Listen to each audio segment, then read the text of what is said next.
Yo, what's up, y'all? We are back making another video. This is week 2 at facility that I bumped into or got moved to, or however you want to classify it. So just give a review of week 2 real fast while I get this truck, or Ottawa I should say, set up for the day. So week 1 is in the book, like I said. Had no idea what was going on. I think I mentioned in my previous video that I bidded on a street job, which means I get to take a truck out of the street and deliver trailers to other UPS warehouses. But they had me in the yard all week. So it is what it is, that's fine. This week, again, I bidded on a street job and I'm in the yard again all this week.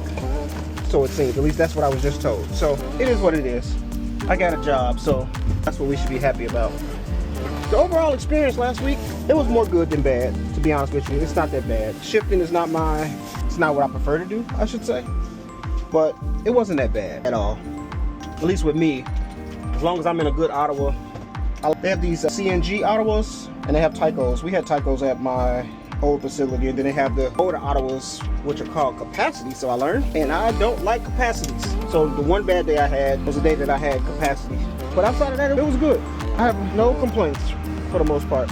One thing that I did know about this warehouse is when they have trucking contests, and drivers from this warehouse always seem to win. So when they have the national trucking contest, UPS wins them a lot.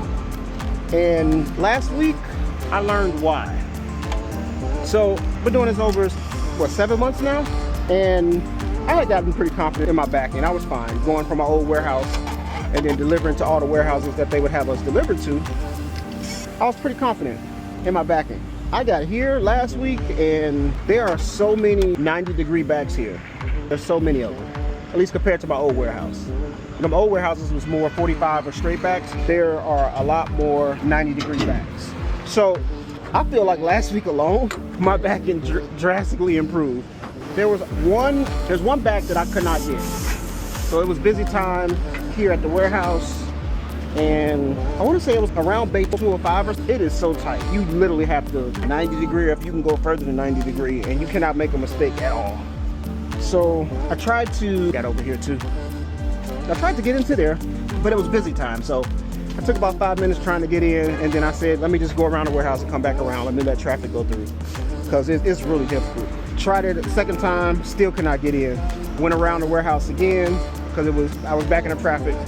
Tried it a third time, and then I sent the message saying, hey, I can't get this trailer in there.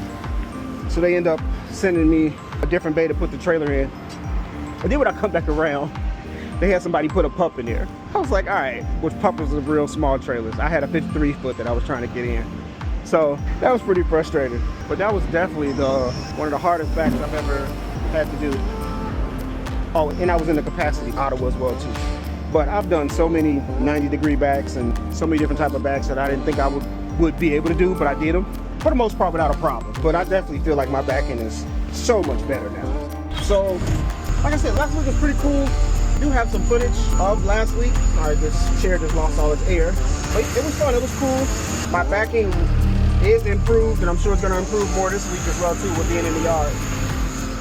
So I hope the sound quality is okay. This is really loud. Let me close the door. I need the air pressure to close the door. Hold on. All right, there we go. So we got our air pressure up enough to close the door. So that's pretty much the review of last week. It was cool. It was fine. Lots of backing. The moves do come non-stop, which that's something that I'm not used to. Just non-stop moves. This is the oldest seatbelt alive to man. I guess it's not that old because it's orange, but this thing is super stiff. Lord Jesus. But yeah, I got some clips of last week, and hope you guys enjoy them.